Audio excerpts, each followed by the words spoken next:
A new report out this morning from a key group of the world's 38 most wealthy nations sharply downgraded its current year growth forecast for the United States, going from a forecast for 2025 of 2.2% growth projected to now just 1.6% growth in March. The group adding further dismal projections for the future. Trillion-dollar titans are pulling out of Wall Street, and the financial world is reeling. As we approach the midpoint of 2025, the global investment map is being redrawn in real time. Major players like BlackRock, Vanguard, Norway's sovereign fund, and the Abu Dhabi Investment Authority have yanked an eye-watering $115 billion from U.S. stocks and bonds. Where is that money going? Not to China, not to Silicon Valley. It's heading full speed into Germany. Berlin is unleashing a financial storm with its colossal Zukunftsfonds 2030, a 500 billion euros mega package targeting defense, green energy, and digital infrastructure. While the U.S. dollar stumbles under the weight of inflation and rising trade barriers, Germany is offering a dream pitch: real returns, low geopolitical tension, and clear, regulated investment paths. Green bonds are flowing. Projects are breaking ground. Quantum labs in Frankfurt. Hydrogen mega plants in Rhineland. Hyperfast trains in the north. This isn't a quiet shuffle of money. It's a thunderous capital migration, and it's shaking the global balance of power. Is this just a momentary trend, or is Berlin becoming the new epicenter of global finance? Let's dig in. For the past decade, Wall Street has been the undisputed magnet for global capital. The explosive growth of tech titans like Apple, Amazon, Microsoft, Meta, Tesla, and Nvidia made the U.S. stock market the darling of investors everywhere. U.S. Treasury bonds helped bankroll rising deficits with barely a hiccup, thanks to the dollar's dominance. But in 2025, that dominance is cracking. Successive trade tariffs have driven up costs. The U.S. budget deficit is pushing toward 10% of GDP. Job growth is slowing.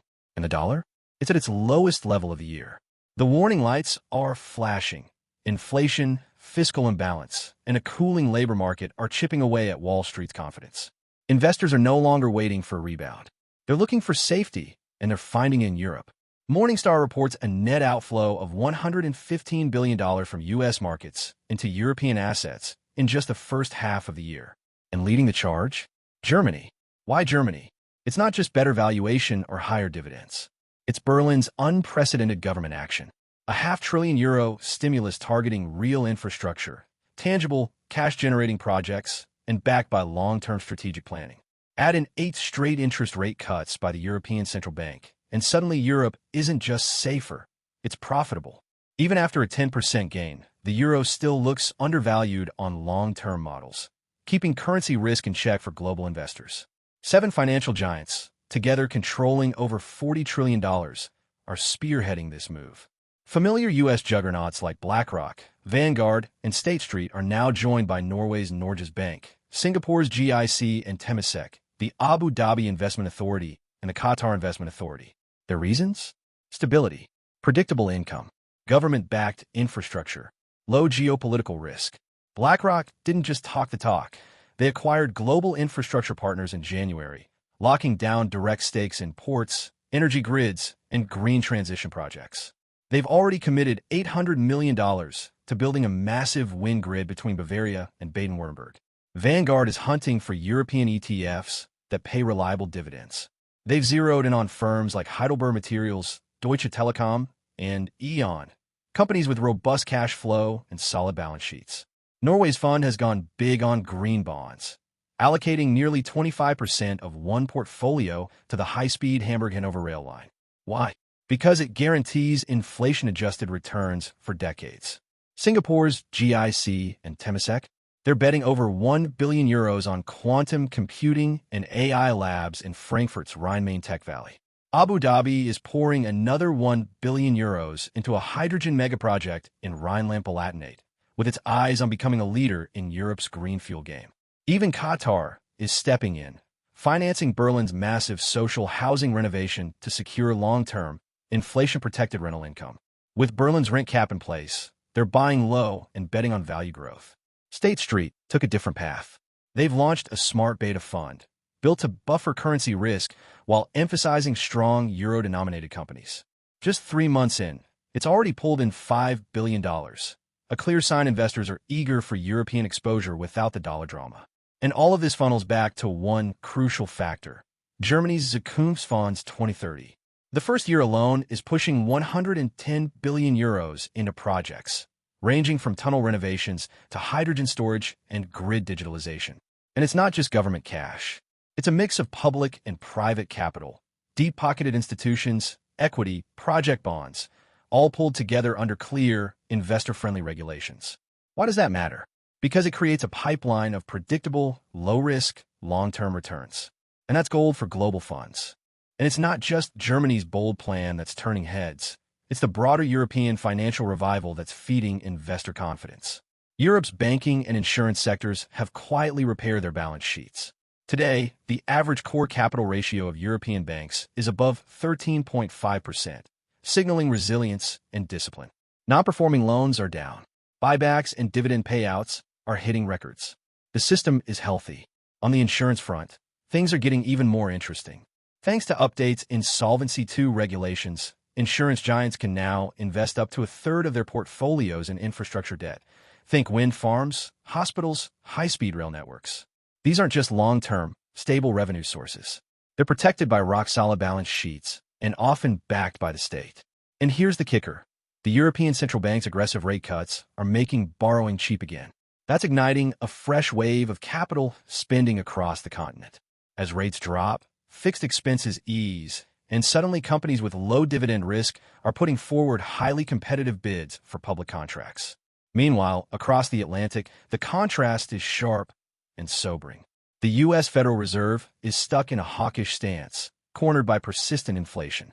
Long-term Treasury yields have pushed toward 5%, and the cost of borrowing for 10 years in the U.S. is now at its widest gap with Europe in 8 years.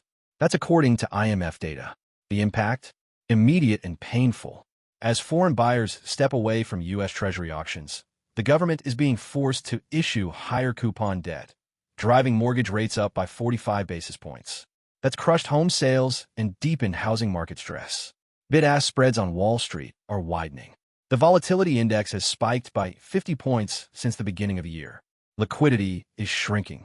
And with passive funds bleeding out, market stability is at risk. To stop the bleeding, the White House rolled out tax incentives designed to pull capital back in.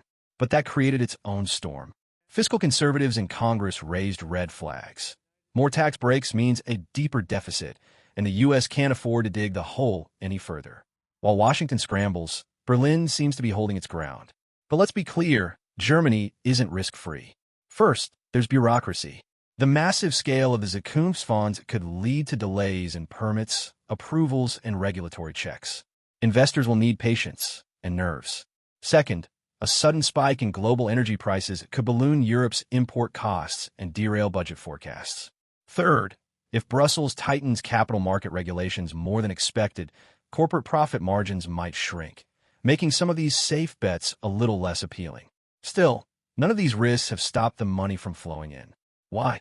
Because this capital migration isn't just about chasing quick returns. It's about repositioning long-term. The portfolios being built today are full of real assets: wind grids, social housing, bullet trains, cloud data centers. These generate predictable, inflation-protected cash flows for decades. The big funds are playing the long game, beyond political cycles, beyond quarterly earnings. Geopolitically, Europe's middle ground positioning is proving to be a quiet strength. As China tensions flare and tariffs swing like wrecking balls, Germany is doing business with both sides. It's a balancing act few can pull off, and it's paying off in capital inflows. We are witnessing a shift away from a unipolar financial world. Capital, once magnetized toward New York without question, is now branching out toward London, Paris, Frankfurt, and beyond. Regional investment hubs are rising. The new financial map is multi-centered. For the U.S., this is a wake-up call. Budget discipline, infrastructure modernization, and a sustainable growth story are no longer optional. They're survival strategies. Germany, meanwhile, is seizing the moment. With a bold investment plan, deep institutional support, and smart financial reforms, Berlin is becoming something unthinkable just a few years ago: a rival to Wall Street.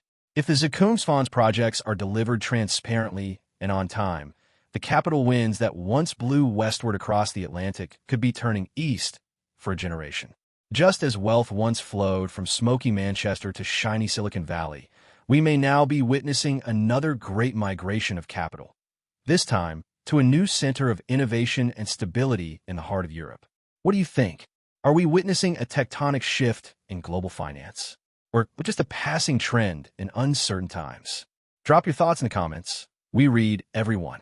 And if you found this analysis insightful, make sure to subscribe, hit the bell icon, and like this video. That helps more people find content like this and keeps you in the loop as global markets evolve. Thanks for watching Global Pulse. Stay sharp, stay informed.